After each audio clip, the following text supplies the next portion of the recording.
It took me a while for the circumstances of my death to come back to me. The memory was thrust back into my conscious mind during our descent into a swirling vortex at the base of the Iron Tower. As my companions and I escaped from one hellscape, only to be plunged into another. The end of my mortal life came during one wet and miserable afternoon on a war-torn battlefield in Eastern Europe.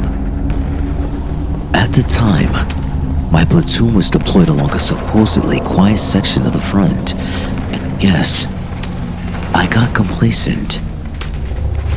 I recall being soaked to the skin as I trudged through the mud and scanned the gray horizon. I took a step and heard a sudden ominous click underneath my boot. A cold terror ran through my veins as my brain just had enough time to process what had occurred. A second later, the landmine I'd unwittingly stepped upon detonated. My last conscious feeling was one of intense heat, and then I was blown to Kingdom Come. And the next thing I remembered was waking up in hell, thrust into yet another bloody war, although in this realm, the battles are fought between demons and damned souls rather than human soldiers and their high-tech weapons. What can I say about this? The ugly, war-torn city where they sent me. The fifth circle is violence, and this is its capital. This is where most dead soldiers and generals end up. That's not to say there aren't honorable soldiers who fought for righteous causes. The old saying is true.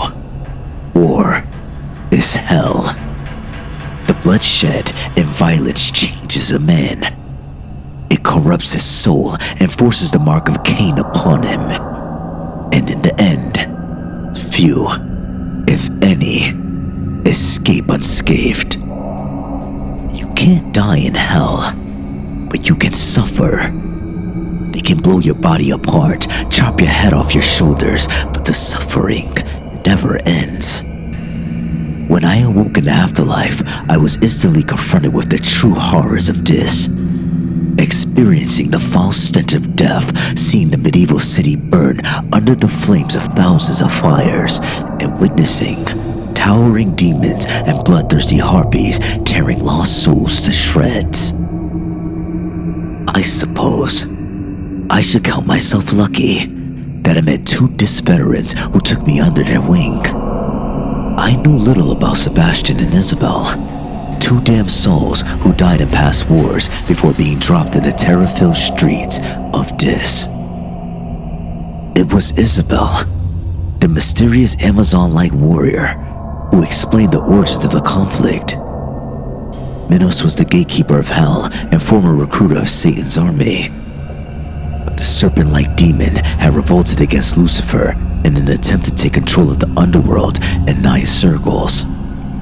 We were conscripts in Minos' ramshackle army, essentially serving as cannon fodder in the vicious battle for control of DIS. The press gang souls we served alongside had little loyalty to Minos or his cause. They fought for one reason only: the chance of freedom. Our demonic overlord had made a promise to his soldiers. More than anything, Minos wanted control over the Iron Tower, the tall and dominating monolith which was key to the entire Fifth Circle. If we would capture the tower and reach its summit, our master would give us a second chance at life and facilitate our return to the mortal plane. As far as we were concerned, this was a prize we're fighting for. But of course, there was a price to pay, and it was a heavy one. The 3 of us literally leapt into the vortex, which marked the entrance to the Iron Tower as our former comrades burnt in an unholy fire behind us. I must have lost consciousness during the chaotic transition, because I awoke on a cold floor within a dark, windowless chamber dimly lit by torches burning on the black and featureless walls. My companions were standing above me, Sebastian, with his huge bulky frame blocking out the dim light, remaining silent as always as he looked down upon me with piercing eyes. To his right was Isabel, a thin smile on her dry lips as she no doubt planned to say something clever or sarcastic. The woman exerted confidence on the surface at least, but in reality, I could see fear behind her wide eyes. Sebastian offered me a hand and helped me to my feet, while Isabel whispered in my ear, "Welcome to the Iron Tower, Jacob. Now the real fun begins." I ignored her attempt at humor as I surveyed our grim surroundings. The darkened chamber was small and tight, appearing to be an entryway to whatever lay inside the twisted tower. I noted the steel doors ahead of us, marked by strange and disturbing symbols. From the other side of the door, we could hear the muffled sounds of a deep voice which seemed to be leading some kind of prayer. The heavy door was shut, and I didn't want to imagine what was occurring in the next room. But the door was the only way out of the chamber we currently occupied, and we had to move forward. All three of us were experienced warriors, but we expended the ammunition for our firearms and crossbow during the fighting out on the street, and so only carried bladed weapons. Once I was on my feet, I stood shoulder to shoulder with my companions, sharing a look of steadfast determination as we stepped forward together. "We stand and fight together, no matter what," said Isabel, as she reached down for the ivory handle and slowly pushed the heavy door open. We entered a far larger chamber, still dimly lit and consisting of 4 windowless walls of cold iron.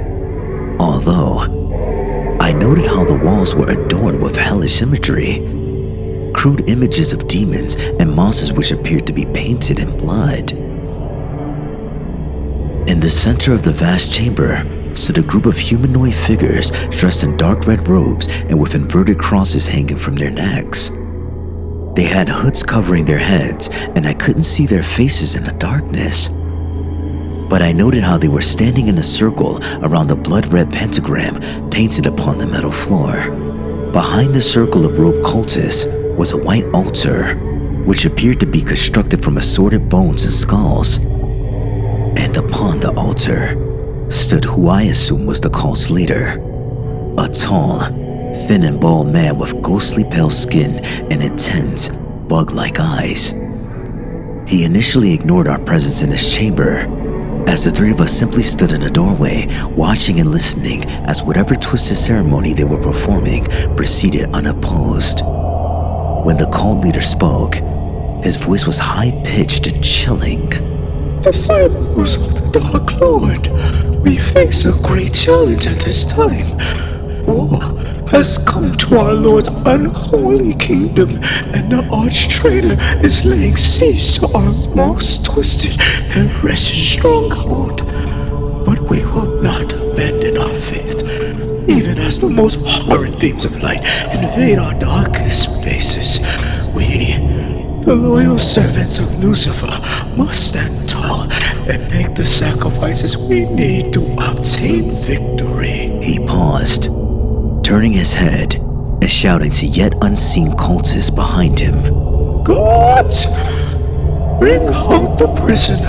We continued to watch in shocked awe as a pair of rogue cultists emerged from the shadows, dragging a naked and emaciated prisoner along the ground behind them. Once they came closer, I noted how their prisoner bore the signs of torture on his damaged body, with deep scars and broken bones clearly visible. I also noticed how he didn't fight or scream as they dragged him out. I guess the poor bastard was so beaten down and defeated that he could no longer resist. I was sickened by the display and instinctively stepped forward to intervene, but it was Sebastian who stopped me as he placed a firm hand on my arm and shook his head as a warning. The pair of cultists dragged their victim into the center of the pentagram, unceremoniously dumping his frail body on the cold metal floor before joining a circle of cultists which surrounded him. "Our Lord of Darkness, we offer this sacrifice in humility and fear. May his impure blood give you strength to crush your enemies and restore your absolute power over the 9 circles. The naked man in a circle looked up in that moment. His bloodshot eyes filled with terror as he desperately searched for any chance of escape, but he found none. A moment later, and all the cultists simultaneously withdrew daggers from beneath their robes as they advanced menacingly towards their intended victim. The man screamed and tried to get up on his feet to fight, but he was too weak and soon overwhelmed. I grimaced as we watched the cultists repeatedly stab their defenseless victim. My ears were filled with the sickening sound of blades cutting through flesh and the muffled screams of their victim. His agonizing cries growing ever weaker as he slowly gave up the fight. The blood flowed across the metal floor, and I swore I could see the pentagram burning like it was absorbing the victim's life force. But the tortured soul could not die.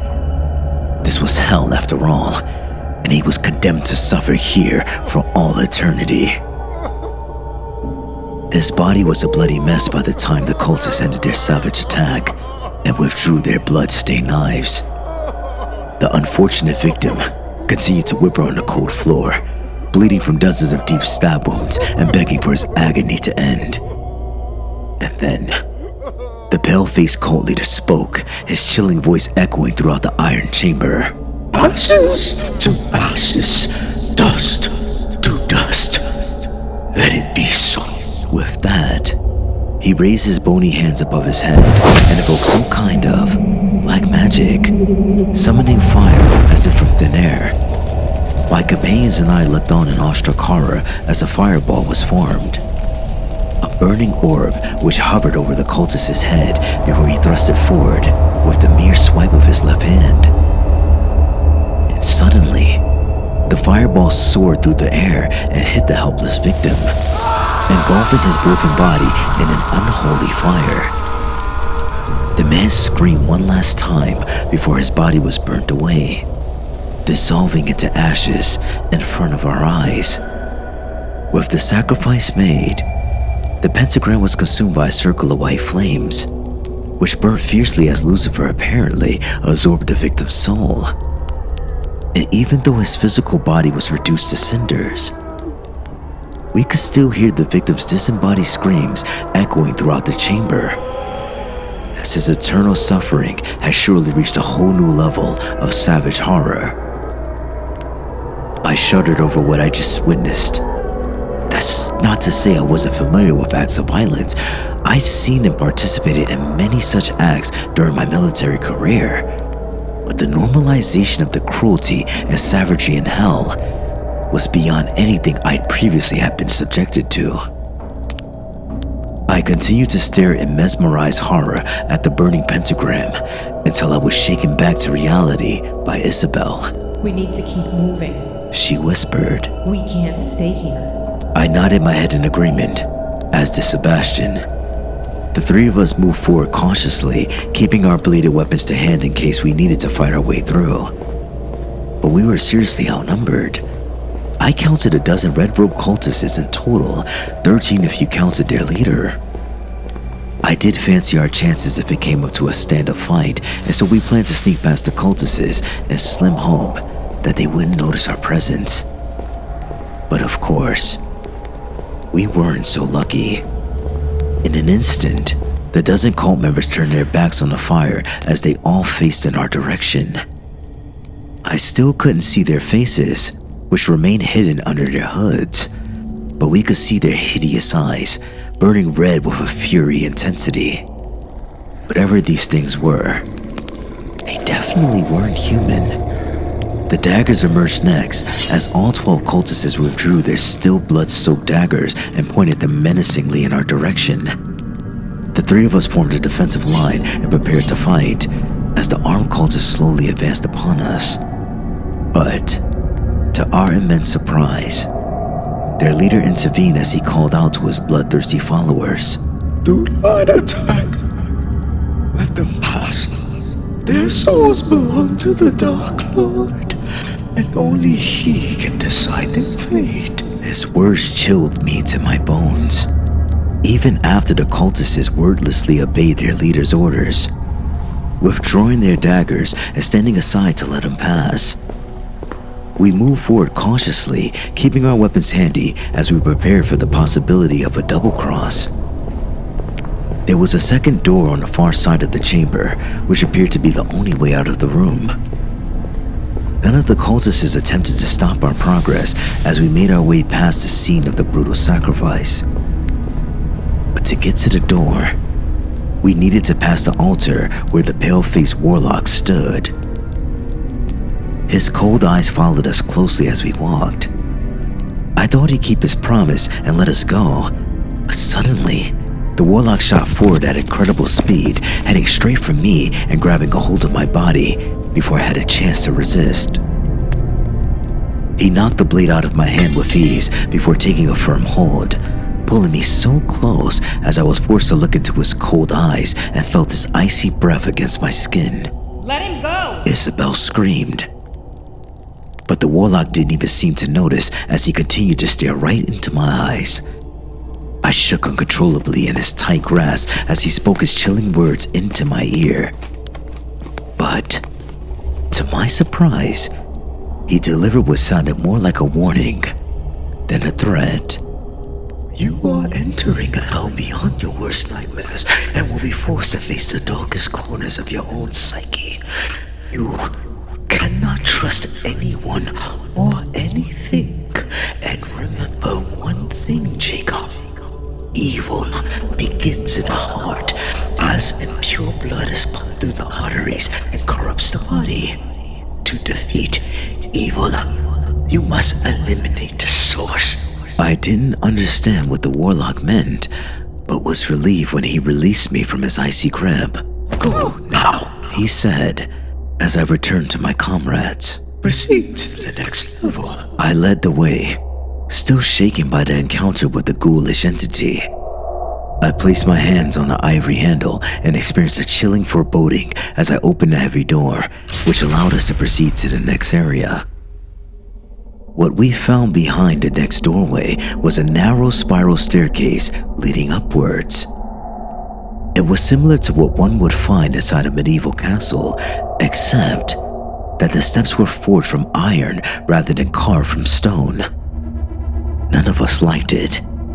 The stairs were so narrow that we could only proceed one at a time, and we couldn't see around the corners, which meant we could be ambushed at any point. The staircase seemed like a death trap, but what choice did we have?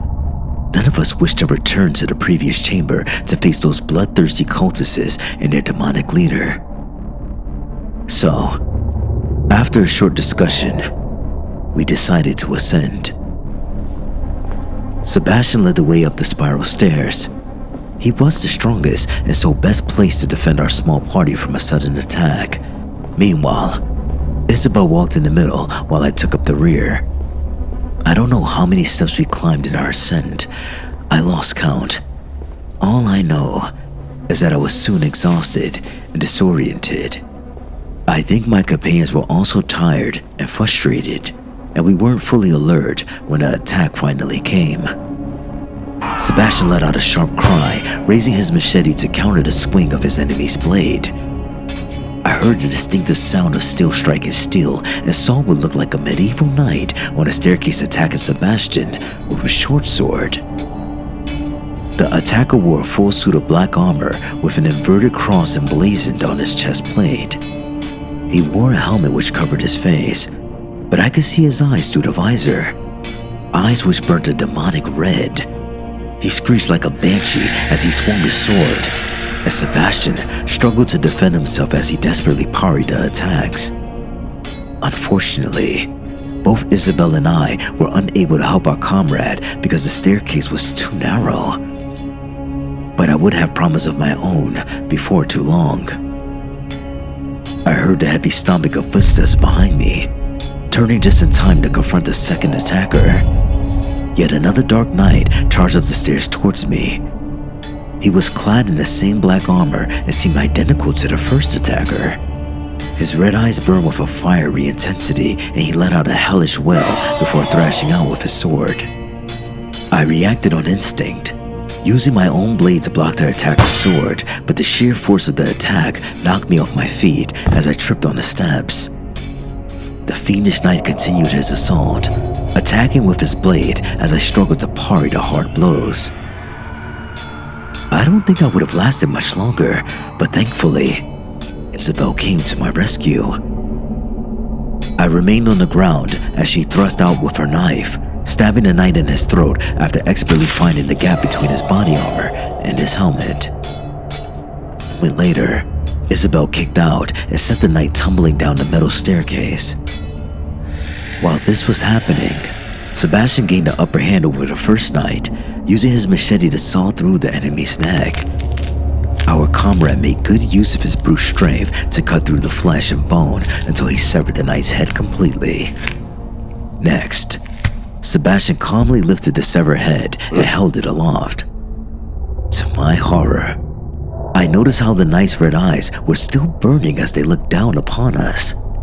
But Sebastian wasted no time before he tossed the head down the stairs and it bounced off the iron steps before disappearing from sight. Jesus Christ. I swore in shock after the savage assault. Jesus didn't save your ass. I did. Was Isabel's cynical reply. Now, get back on your feet, soldier. We're not going to carry you through this. I nodded my head as I got back up on my feet and lifted my blade.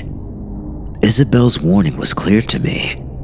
I knew both she and Sebastian were determined to reach the tower's summit, and they wouldn't hesitate to leave me behind if I slowed them down. The last thing I wanted was to be left alone in this hellscape to face the horrors which inhabited it. We proceeded up the staircase, stepping over the knight's beheaded body whilst Isabel took this sword. We didn't know where the steps would end and expected a further ambush at any moment. But miraculously, we soon reached the top of the staircase and were confronted by yet another steel door with an ivory handle. Both Isabel and I held back, staring at each other as if we shared a mutual feeling of dread at whatever lay on the far side. But it was Sebastian who stepped forward, placing his huge but now shaking hand upon the ivory before he slowly pushed the door open. We entered yet another dark chamber, dimly lit by torches and seemingly empty at first glance, although I noticed a foul stench emanating from inside. The chamber stank of rotting flesh, and something even fouler, which certainly didn't bode well. Sebastian walked out first, and it quickly became apparent that something wasn't right. His heavy boots didn't march upon solid iron as we would have expected.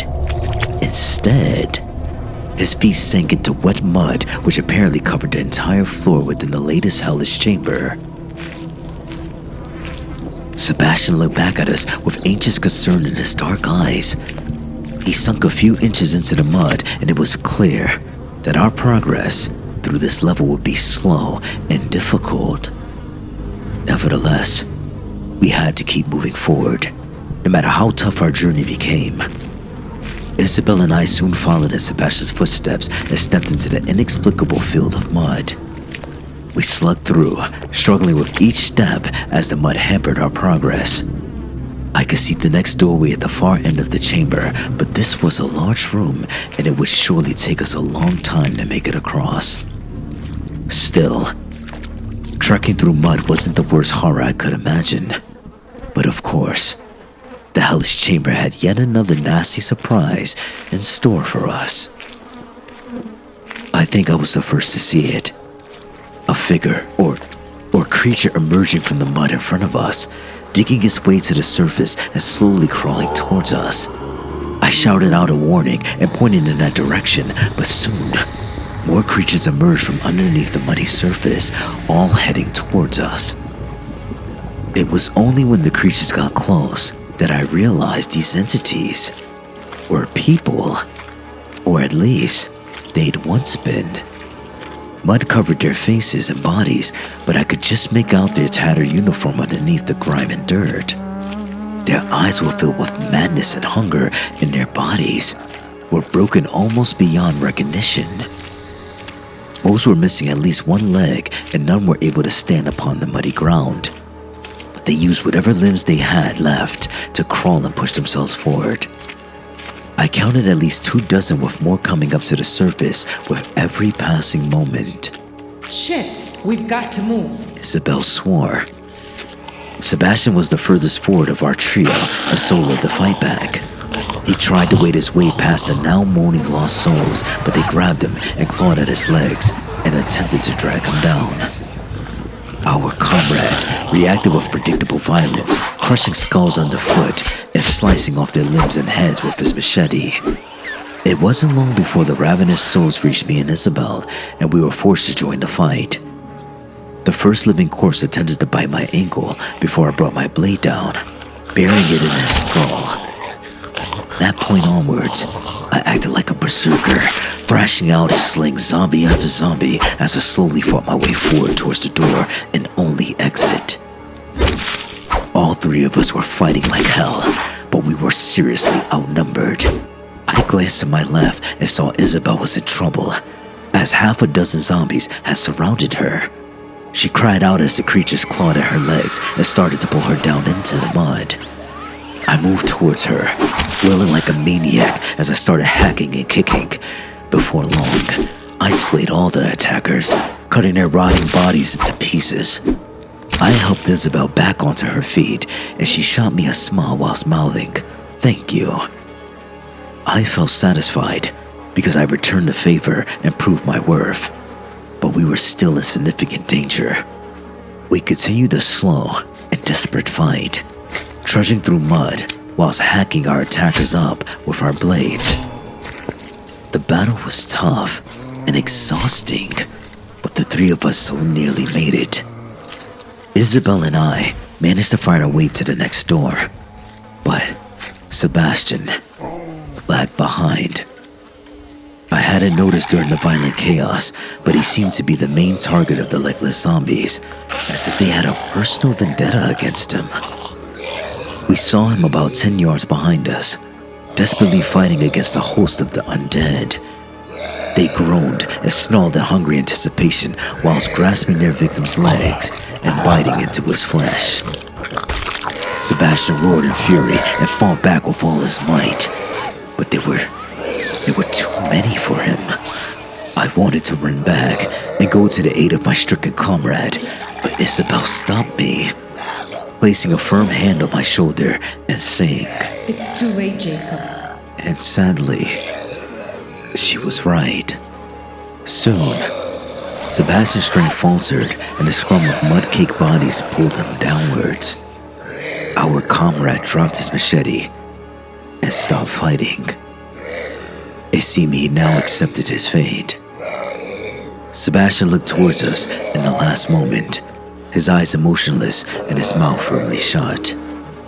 I wanted to say something comforting to him, but couldn't find the words. And a moment later, our comrade was pulled under the surface, his head disappearing into the mud as the old soldier faced an uncertain but surely horrific fate. I stood watching the now empty field of mud for a long moment before Isabel once again touched my shoulder. I turned to face my female companion and saw nothing but a steely determination in her eyes as she said, We need to keep going. We've sacrificed too much to give up now. I nodded my head in silent agreement before placing my hand on the ivory handle and pushing the door open. Isabel and I both cried out in despair when we cast our eyes upon yet another spiral staircase leading upwards. I began to lose hope at this point, fearing that there was no escape from the dreaded Iron Tower, only suffering and torture throughout our endless ascent. Sebastian was gone now. We didn't speak his name or even verbally acknowledge his demise.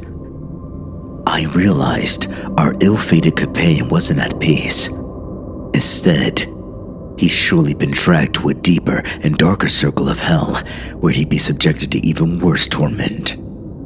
This would surely be our fate too, if or when we fell. I felt like dropping to my knees and screaming in despair, but I couldn't show such weakness in front of Isabel.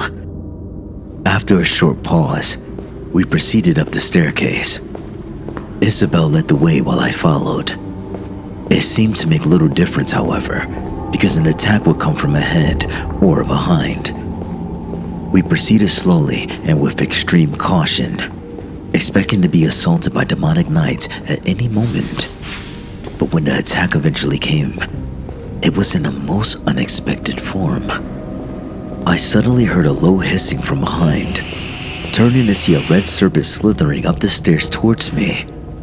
The snake was almost 2 feet in length, its reptilian eyes staring right at me with a predatory zeal as it continued to hiss aggressively and showed its sharp fangs.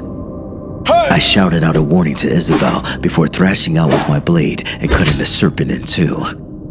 My victory was short-lived, however, as a moment later, I was assaulted by a host of multicolored snakes which slithered over each other and up the staircase. The foul hissing was now near deafening, and I saw venom dripping from their fangs as their yellow eyes focused upon me. Isabel could not help, because the staircase was too narrow for two people to fight side by side, and so I had to defend myself, desperately lashing out with my blade in my righteous fury. I called snake after snake in the frenzied battle, and soon the steps were covered in their blood and guts, as the severed snake bodies continued to squirm and slither in a macabre display. I thought I had the vermin beaten, but one plucky serpent managed to get through my defenses and launch a vicious attack before I could react. The creature plunged its fangs deep into my flesh, causing me to scream in agony as I thrashed out to chop the snake in half. Next, I fell down on the steps as I grabbed hold of the serpent's head and tore it from my flesh, prompting another spike of pain. Fearfully, I looked down at the ghastly bite wound in my leg as I soon felt nauseous. I swore I could feel the serpent's poison coursing through my veins, slowly corrupting every part of my body and inducing a horrific pain within me. I screamed again as my brain struggled to process the agony, and for a moment, I thought I'd black out. But in an instant, Isabel was by my side, shaking me vigorously before slapping me hard across the face. Damn it, Jacob, She exclaimed after the slap. the venom can't kill you. You know this. It's going to hurt like hell, but you can't lose consciousness. Believe me, you don't want to give up now. You'll regret it for all eternity. I listened to her advice, somehow managing to stay conscious and get up on my shaking feet. My bad leg was going numb, and so Isabel had to support me as we struggled up the remaining steps before reaching the next door of cold steel. The chamber we entered was unremarkable at first glance. It was dimly lit and typically austere and featureless, but at least my nostrils weren't assaulted by a foul stench. And when we walked on the ground, it was solid. I was still in great pain, however, and so not fully aware of my surroundings or the potential threats within. Stumbling forward, I failed to notice Isabel's sudden change in demeanor as she no longer retained her tough and confident persona, and instead took on an uncharacteristic vulnerability. She let go of me and slowly walked towards the center of the dark chamber. I wondered what was drawing her until suddenly an inexplicable vision materialized in front of me. I thought I was hallucinating at first, but clearly, Isabel saw it too, as she slowly proceeded towards the scene. What we saw was a representation of a child's bedroom, complete with a bed, cuddly toys, and cheap plywood furniture. The room looked entirely out of place in this hellish chamber, as did the young girl who sat upon the bed, humming to herself as she combed her doll's hair. The kid only could have been 8 or 9, her dark hair hanging long and her hazel eyes shining with a childish innocence. The girl looked familiar to me, but I couldn't quite place her. She was obviously entirely oblivious to our presence, like we were outsiders, secretly observing our private world. I felt very uncomfortable and unsettled, but noticed how my companion had become emotional, with tears openly rolling down her rosy cheeks as she watched the scene intently. Then all of a sudden, The bedroom door was violently kicked open and a thuggish figure burst inside. The man looked huge compared to the little girl, his muscles bulging and face burning a bright red. I saw the thug clenching his fist as he screamed at the girl with a frightening fury. God damn it, Belle. Didn't I tell you not to leave your bike in the driveway? The girl was clearly terrified as she jumped off the bed and cowered in the corner whilst whimpering. I'm sorry, Daddy. But his anger didn't diminish as she charged forward and grabbed her. I'm so sick of this shit. He roared before striking his daughter hard around the head. She cried out in pain, but this didn't stop the animal from hitting her again. Finally, the abusive father ended his sickening assault, leaving his innocent daughter bleeding on her bedroom floor as he stormed out of the room and slammed the door shut behind him. The scene of child abuse was sickening and disturbing, even compared to the horrors I'd already witnessed. Nevertheless, I didn't understand why the tower was showing this to us, but I soon got my answer. The girl continued to cry whilst rolled up in a ball on the floor. Suddenly, a new voice could be heard. A disembodied, unnaturally deep, and decidedly inhuman voice which chilled my very soul. It's not going to stop you now. Not unless we stop him. To my surprise, the girl responded as if she recognized the invisible entity speaking to her through the walls. I told you to leave me alone. I don't want you here. I don't want you here. No more games, Belle. You know what must be done. He's my daddy. He's my daddy. Keep hurting you. Only I can stop him. I am your last friend, Belle. The only one who can protect you. And I will save you, my child, if you only ask. I'll keep you safe forever, and all I ask in return is your love and loyalty. Those last words chilled me, and it seemed like an eternity passed before the girl finally answered, whispering her one-word answer just loud enough to be heard. Okay. With that, the image of the child's bedroom disappeared into thin air, and we were alone once more. I looked to Isabel as she glared back at me, her reddening eyes now focused like those of a deadly predator. And suddenly, it all came together inside of my confused brain. Isabel was Belle, and we just witnessed a memory from her violent past. She made a deal with something evil to escape from her abusive father, but now there was a price to be paid. The temperature in the chamber suddenly dropped to freezing, and Isabel's hard stare cut through me as she spoke slowly and carefully in a cold tone. So, now you know. She began.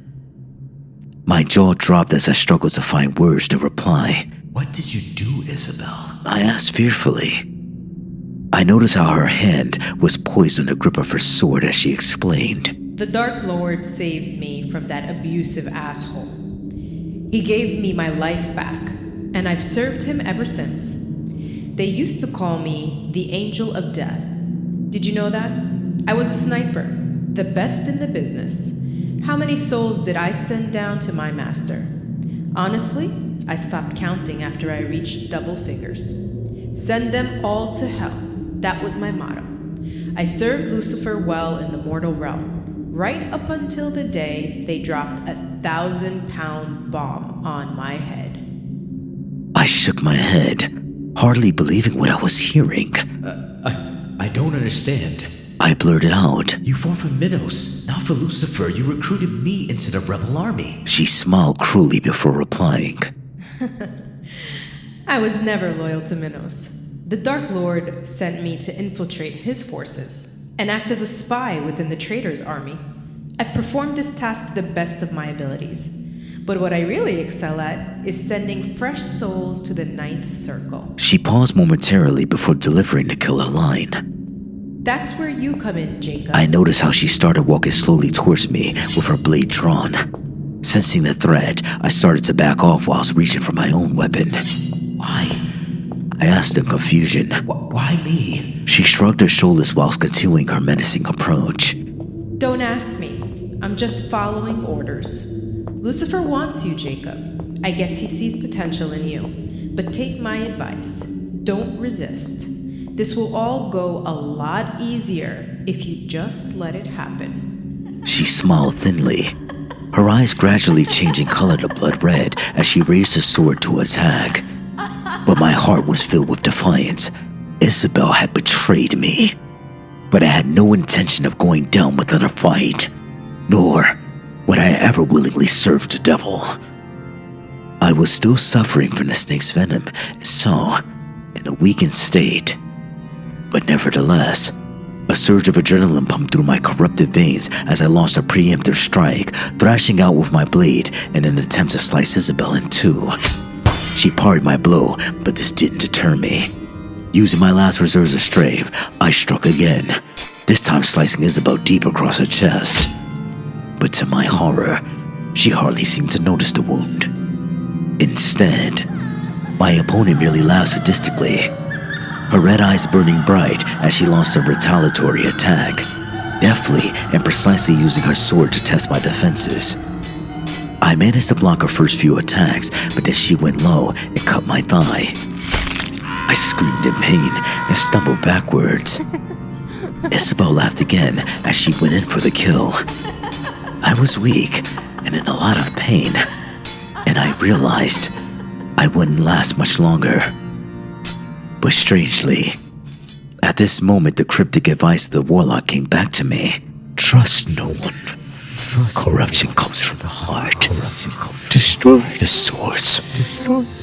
Isabel clearly no longer considered me a threat as she raised her sword and prepared to cut my head off.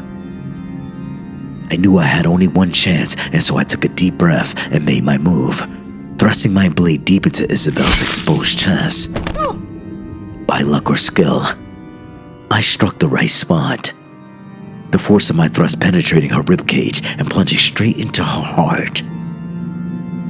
Isabel didn't seem to acknowledge the injury at first as she looked down at her wound in confusion. But suddenly, she cried out blue murder, the red in her eyes fading as her body literally fell apart and dissolved into ashes in front of my very eyes. I stood in shock for a moment, hardly able to believe what I just witnessed.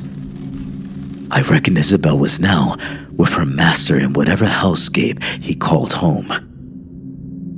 The devil would surely punish my former companion for her failure to capture my soul, but this wasn't my problem. I did wonder whether everything she told me was a lie. Perhaps there was no way out of the tower and I would never escape this vile place. Nevertheless, I had to try, even if there was only the slimmest chance of freedom. I was a wreck by this point. My legs sliced open, and the serpent's poison still spreading through my system. But I wouldn't give up, finding reserves that I never knew I had as I limped through the chamber, opened the next door, and practically crawled up another staircase to reach the final room, where I would be forced to face my personal demons head on. As I pushed through the heavy door, I stumbled into a chamber straight out of my nightmares. Before me was a fierce inferno. A house burning against a dark horizon with bodies strewn across a grassy field as bloodthirsty killers whooped and fired their rifles into the air in the foreground. I physically shook as I slowly walked forward across the wet grass, which had inexplicably appeared underneath my feet, and felt the heat from the flames against my skin. There were tears rolling down my cheeks as I walked in the daze towards the inferno, and an immense guilt ate away at me. Because you see, I'd been here before. Back during my mortal existence and the seemingly endless war I'd fought in. The soldiers celebrating this vile atrocity were my former comrades. Soldiers turned crazed killers, dancing in the heat of the fire they'd lit. And there was worse to come. I already knew what to expect, but the horrific scene I was forced to relive almost broke me. The wet grass were 4 fresh bodies lying outside the burning house, each one showing the signs of multiple stab and bullet wounds as their innocent blood seeped into the dark soil. The children were the hardest to see. A boy and a girl, both under the age of 10. I assumed they were brother and sister, once full of life and hope, but now lying dead in the dirt, their lifeless eyes staring up at the stars above. Their mother lay beside them, her dress ripped and breasts exposed. Her mouth was frozen in a horrifying death scream, and I knew she'd seen her children butchered before they finished her off. The last body was that of a white-haired, elderly woman all clad in black. Presumably, she was the children's grandmother, and she'd been shot through the heart. The final look etched on her wrinkled face was one of pain resignation. I turned away from the bodies in shame, looking with disgust upon my platoon mates who'd committed these murders and now celebrated their wickedness without remorse. I realized then why the tower was showing me this horror from my past. This atrocity was pure evil, carried out by the hands of mortal men. And not even the deepest depths of hell could match what we'd done to one another on Earth. I froze where I stood, my emotions overwhelming me as I sobbed uncontrollably and wished the ground would swallow me up. In a way, this is what happened. As the horrifying scene disappeared in front of my eyes, the burning house vanished and the cheery soldiers were pulled into the darkness, and all that was left were the 4 bodies. Except they were no longer the empty vessels of innocent souls. I could only watch the stunned horror as the dead rose. All 4 transformed into something vile and hateful, hissing zombies with ravenous eyes and gaping mouths. They advanced upon me with their hands extended like claws, apparently intent on gaining bloody revenge. For a moment, I considered letting them. After all I'd done, I surely deserved this. But no, I wouldn't give in to the tricks of the tower. I had to keep fighting. At this point, I could barely stand, let alone walk, as the pain from my injuries was nearly overwhelming.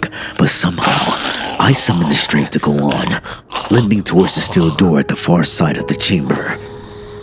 I could hear the vengeful ghouls behind me, rambling along, slowly but making good progress as they snarled and hissed in spiteful anticipation.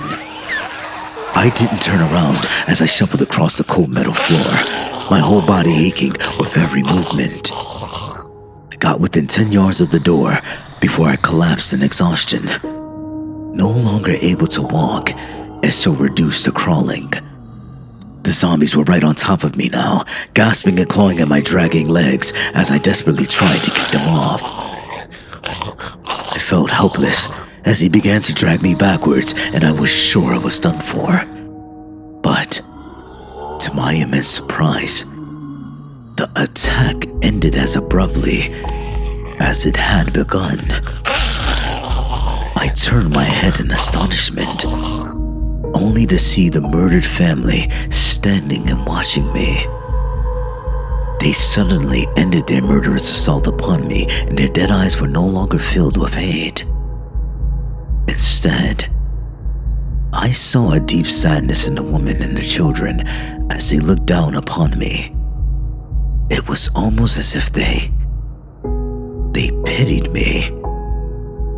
All I could do was make a wholly inadequate apology, mouthing, "I'm so sorry." With that, I turned my back on the victims and continued my slow retreat, finally reaching the door and pushing my way through to the other side. I stumbled in surprise, only just stopping myself from falling over the edge. Amazingly, I'd made it to the summit of the Iron Tower, surviving against all the odds. I suppose I should have been relieved to escape the dark and seemingly endless staircases and hellish chambers, but the world I emerged into was hardly an improvement.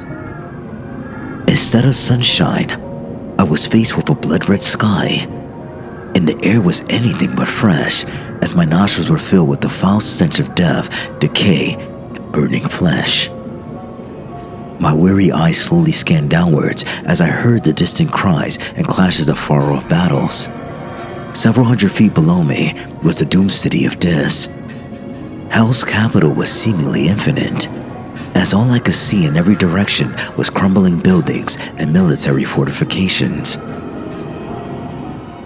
There must have been hundreds of fires burning across the hellscape, and the city streets were full of broken and torn up bodies. But most chilling of all were the huge, towering demons who stalked the streets, 60-foot tall giants whose roars filled the rancid air as they literally stomped on any lost souls still foolish enough to be caught out in the open. These wicked minotaurs were Satan's elite troops, the core of his vile army tasked with crushing Menace's rebellion. I had seen one when I first arrived in this, but that demon was dispatched by a horde of bloodthirsty zombies fighting for the rebel army. But it seemed the tide had turned. Lucifer's foot soldiers now dominated the battlefield as dozens charged through the city, crushing and destroying everything in their path. I noticed how they were advancing towards the central point, which I realized was the pyramid-like structure where we had been briefed before we were sent to battle. Satan's forces were surely gunning for Minos, and I reckoned his foolish rebellion would soon be over. But I didn't care about any of this. I was done. The pain overwhelmed me as I collapsed onto the cold metal balcony, the tower spire above me, and the burning city below. I'd been promised my freedom if I reached the summit, but it seemed this had been yet another lie. I was distraught and entirely beaten. I did consider throwing myself off the edge, but what would be the point of that? This was hell, and I couldn't die for a second time.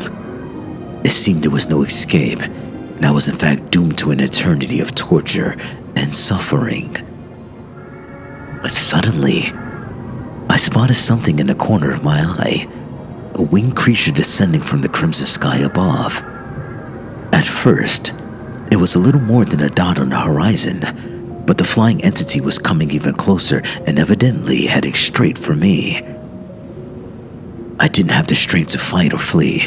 Instead, I merely looked up to see my attacker, but to my surprise, I was temporarily blinded by an intense white light which emanated from the winged creature. I shielded my eyes as the entity landed with a heavy thump on the metal, just yards from where I sat. Fearfully, I raised my head to observe the interloper. I expected a harpy or winged demon, an ugly or fiendish beast from Hell's legions. Instead, I cast my weary eyes upon something ferocious, yet beautiful. Towering above me was a tall humanoid figure, easily 12 foot in height and clad in shining armor which covered her breast and torso. I say she, because the entity was definitely a woman, a stunning creature with long blonde hair and piercing blue eyes filled with strength but also compassion.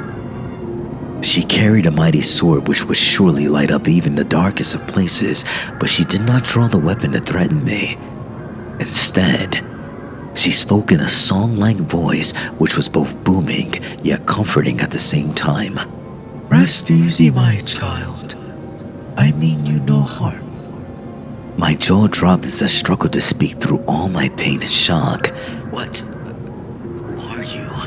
I eventually muttered. I swore she shot me a smile through her ruby red lips before responding. I am Ariel, and I serve the one true Lord. I was in awe, not believing that something so beautiful could exist in a place so evil. Ariel was an angel, of course, but she was a long way from home. "But why are you here?" I asked sheepishly. "To observe," was her simple answer. "Look." She pointed her sword to the city below, where an epic battle was about to occur. I could barely see him at first, but Minos used his great power to rapidly grow in size, and his body was soon the size of the demons charging towards him. He maintained the form of a bearded giant, but with a thick snake-like appendage wrapped around his immense body. The demons roared as they launched their assault with fiery swords in hand. But Minos remained calm, using his serpent-like tail to thrash out and strike the monsters. Several demons fell, their giant bodies collapsing and crushing the buildings beneath them. But the attackers kept on coming. Next, Minos used his dark powers to summon fire from thin air, propelling fireballs which consumed the advancing demons. Clearly, Minos was extremely powerful, but he was also heavily outnumbered and soon began to falter under the relentless assaults. Then suddenly, the surviving demons stopped their attack, forming a circle to prevent Minos from escaping, but not driving home their advantage. I didn't understand why at first, but then I saw it. Another huge, winged beast soared through hell's sky, but this creature was no angel. Quite the opposite, in fact. I froze upon witnessing the monstrosity, a gigantic dragon colored jet black. The beast was easily the size of a boss, with a vast wingspan, burning red eyes, and a huge maw full of razor-sharp teeth. I had seen the monster before, shortly prior to my entrance to the Iron Tower, and I knew who he was. Lucifer, Satan, Lord of the Flies. The devil was here to deliver bloody vengeance upon the traitor. Minos looked up at the last possible moment, and even from a distance, I could see the terror in the giant's black eyes. The beast spread fire, delivering a stream of white fire which hit Minos far above and set his exposed body alight. The giant cried out in agony as the dragon dived into him with his sharp talons exposed. Minos fought back with whatever strength he had left, using his tail to lash out at the beast. He managed to drive Lucifer back temporarily, but couldn't last for long. I watched in shocked awe as the fire engulfed Minos and Lucifer went in for the kill, knocking his opponent down to the street before he bit deep into the still screaming giant's flesh, eating the traitor while he still lived. I turned away in disgust, not wishing to witness the sickening scene which would surely follow. Instead, I looked to my angelic companion, noting the sadness in her deep blue eyes. "So, it's over," I said quietly. "Minos' rebellion has failed." "Yes," Ariel replied with a tone of deep regret. "Lucifer has regained control of his unholy kingdom. His power has been weakened by this civil war, and it will take him some time to recover. But sadly, he will eventually rebuild his armies and once again threaten the mortal realm." This warning brought a fresh chill through my broken body, but in that moment, my thoughts were entirely selfish. What about me? Ariel glared down at me with anger, and I feared I made a terrible mistake. "What about you?" she shot back. The words almost stuck in my throat, but somehow, I managed to reply. "I didn't kill that family. I did nothing," was my pathetic justification. "You did nothing," Ariel replied in an accusatory tone. "You just stood and watched." And I knew she was right. Perhaps I was right where I belonged. But Ariel wasn't quite done with me yet. She sighed deeply, looking back towards the hellish horizon before speaking again. "Our Lord is merciful. The promises made to you were not his. Nevertheless, he will grant you a second chance at life. However, there are conditions to your release. You must follow a righteous path. We will not tolerate you returning to your old ways, Jacob. There were tears rolling down my cheeks as I was overwhelmed with uncontrollable emotion. I won't. I spluttered between sobs. Never again. Ariel turned towards me once more, her blue eyes now filled with compassion. She reached out to touch me, and when her hand touched my skin, I was taken by a bright light and pulled from the depths of hell. I can't really explain what happened next. In a blink of an eye, I was back on Earth. Back in the muddy field where I'd met my end. I heard the dull click as my boot made contact with the hidden landmine. But my fate had been altered by divine intervention. This time, the mine did not detonate, and I was spared. God had given me a second chance, but I still remembered everything. And so, this is my story. But I see it not as the end, but rather the beginning. I deserted from my unit soon after my near-death experience. I just couldn't face the bloodshed and carnage any longer. I haven't decided what to do with my second life, but I know I'll never lift a gun again. Never again will I inflict violence upon my fellow man, and I intend to spend the rest of my mortal existence trying to do some good in this screwed up world. And that's all I have to say about it.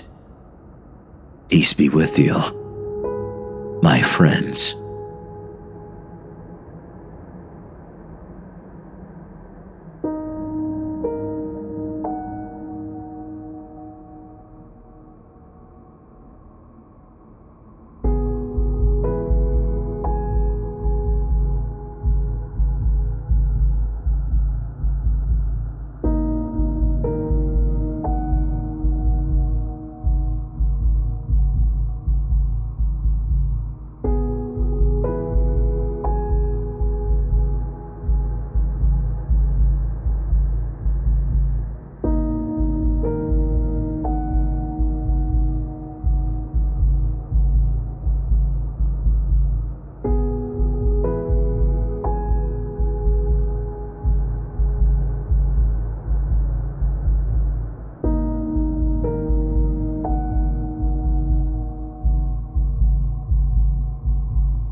This concludes our story. Thank you for listening. I hope you enjoyed the content.